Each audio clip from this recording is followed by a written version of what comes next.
The president who spent Christmas in Pretoria, Edgar Lungu's shocking fall from power. This is the story no Zambian expected to hear. A former president, once surrounded by power, security, and privilege, now lying in a frozen state in a Pretoria mortuary, far away from home, far from the people he once ruled, and far from the land where he expected to be buried. Tonight, we take you inside the final days of Edgar Chagwa Lungu. How did Zambia's sixth president end up frozen in South Africa on Christmas?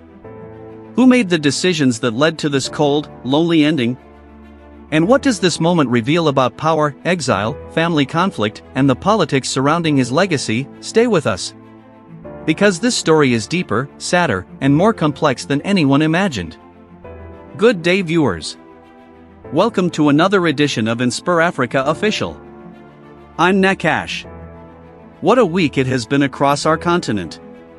From Cape to Cairo, the winds of change continue to blow, bringing with them stories that reshape our understanding of power, loyalty, and the price of political miscalculation. Today, we bring you a lead story that reads like a Shakespearean tragedy set against the backdrop of Southern African politics. Picture this: a sitting president, once the undisputed master of his domain, spending Christmas Day not in the State House surrounded by loyalists and the trappings of power, but in exile, in a foreign capital, watching his empire crumble from afar. Imagine the phone calls that went unanswered. The allies who turned their backs. The walls closing in. How does a leader who commanded armies, controlled treasuries, and shaped the destiny of millions find himself stranded across an international border, stripped of immunity, facing the very justice system he once commanded? What calculations went wrong? What whispers in palace corridors became roars in courtrooms? When did the hunter become the hunted? Was it one fatal decision, or 1,000 small compromises that paved the road to his downfall? And in those quiet moments in Pretoria, far from home during the season of family and celebration, did Edgar Chagwa Lungu finally confront the truth of what he had become?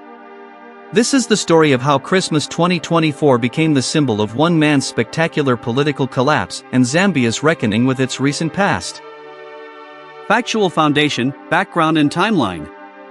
The revelation came to light in December 2024, when reports began circulating that former Zambian President Edgar Lungu had quietly relocated to Pretoria, South Africa, where he remained throughout the Christmas holiday period. This was no vacation. This was strategic retreat. Edgar Chagwa Lungu served as Zambia's sixth president from January 2015 to August 2021. His rise to power came after the sudden death of President Michael Sata in October 2014.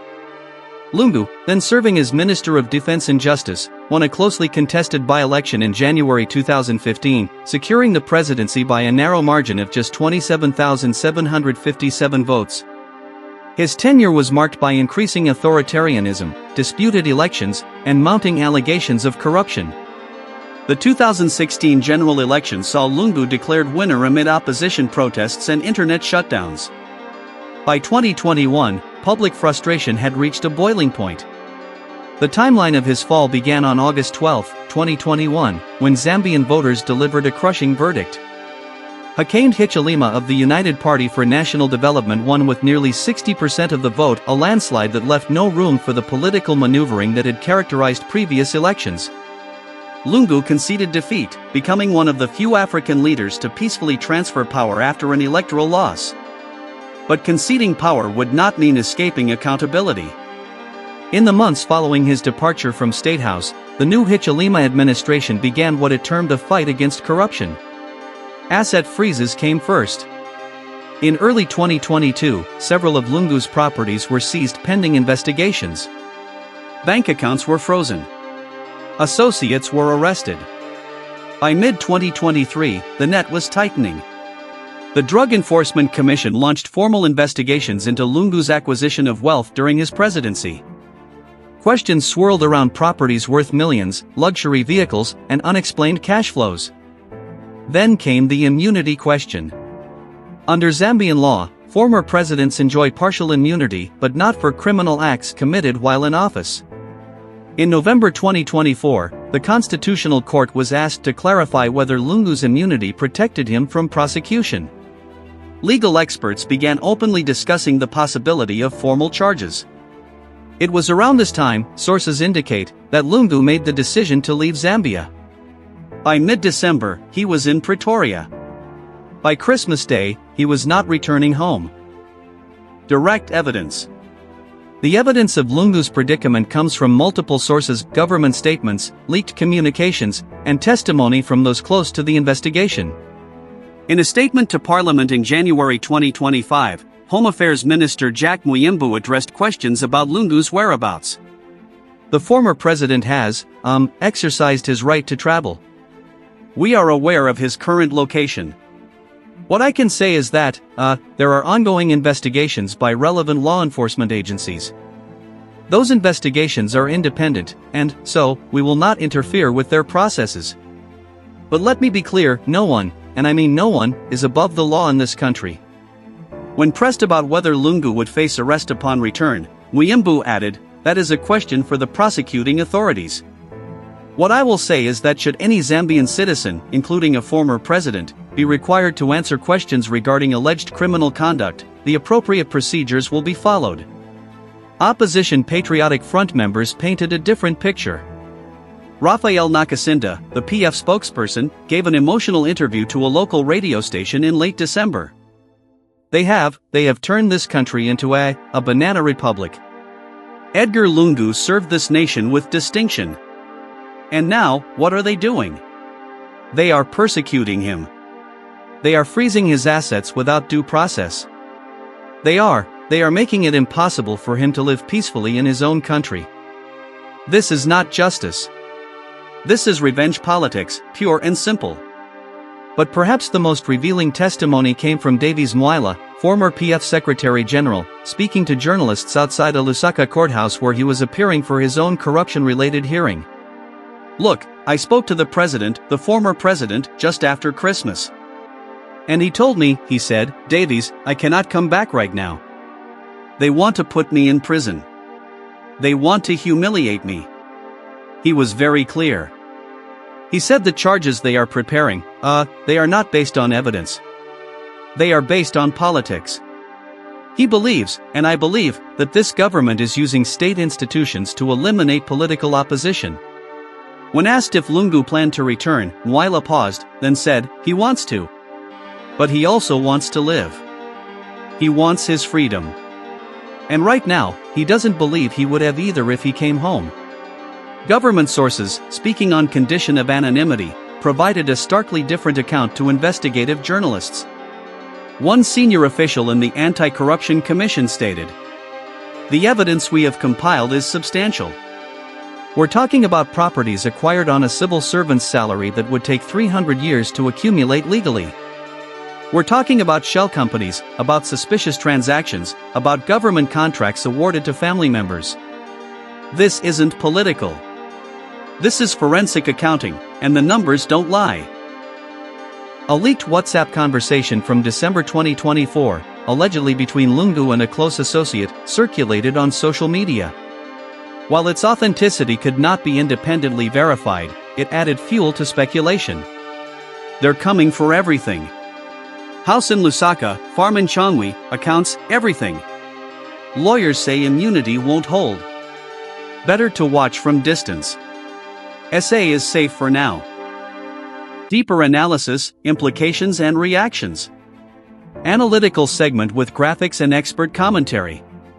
Edgar Lungu's Christmas in Pretoria represents far more than one man's legal troubles. It crystallizes fundamental questions about post-transition justice in African democracies. Political analyst Laura Mitty, speaking from Lusaka, framed the broader context. What we're witnessing is Zambia's attempt to reckon with years of alleged corruption and abuse of power. The question is whether this reckoning is being done through proper legal channels or through politically motivated persecution. That distinction matters enormously. The legal framework is complex. Zambia's constitution provides former presidents with immunity from legal proceedings for acts performed in their official capacity. However, criminal acts, particularly corruption, fall outside this protection. The challenge lies in proving that actions were criminal rather than political decisions. Constitutional lawyer John Sangwa offered this analysis. The immunity clause was designed to prevent frivolous lawsuits from paralyzing former leaders. It was not designed to be a get-out-of-jail-free card for corruption. If the state has evidence of criminal conduct, they have every right to prosecute. But they must follow due process. They must respect rights to fair hearing. They cannot use state power as a weapon. Regional implications are significant. South Africa, where Lungu has taken refuge, finds itself in a delicate position. Pretoria has historically been a safe haven for deposed African leaders, from Mengistu Haile Mariam to various opposition figures. But South Africa also has extradition treaties and diplomatic relationships to maintain. International Crisis Group's Southern Africa director noted, South Africa won't want to be seen as harboring corrupt leaders, but they also won't want to set a precedent of immediately handing over every former president who seeks refuge. They'll likely delay, investigate quietly, and hope for a political solution. Opposition parties in Zambia have rallied around Lungu, framing his situation as evidence of Hichilema's authoritarian tendencies. They point to other arrests of PF officials, frozen assets, and what they term selective justice. But civil society organizations have largely supported the investigations. Transparency International Zambia's executive director stated, "For years, we watched as public resources were plundered.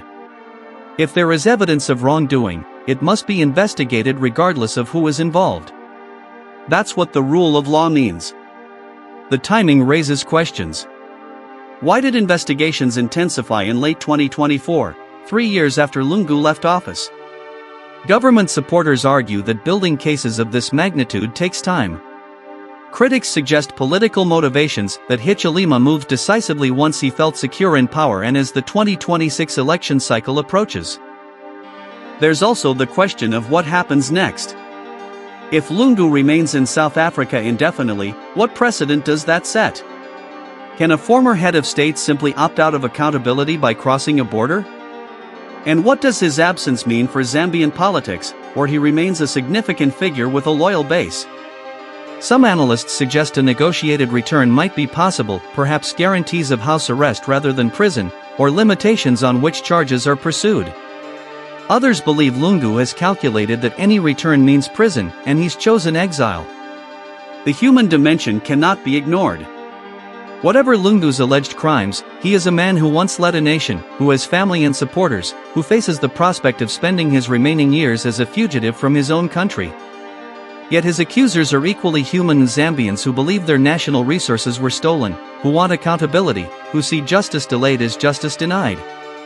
As we close this chapter of our story today, the question remains, will Edgar Lungu ever return home? And if he does, what kind of justice awaits him? This story is far from over. It will unfold in courtrooms and diplomatic channels, in public squares and private negotiations. It will shape Zambian politics for years to come and send ripples across a continent where the balance between justice and reconciliation remains delicate. Thank you for watching this edition of InspirAfrica Official. This is the kind of story we'll continue to follow because it matters not just for Zambia, but for everyone who believes that power must come with accountability. What are your thoughts? Do you believe Edgar Lungu is a victim of political persecution, or is this justice finally catching up with corruption? Should former presidents have immunity, or should no one be above the law? Share your perspectives in the comments below. Let's have a respectful, thoughtful discussion. We'll be back tomorrow with more stories that shape our continent. Until then, stay informed, stay engaged, and remember, the future of Africa is being written by the choices we make today. This is Nakash, signing off. Take care, and see you in the next one.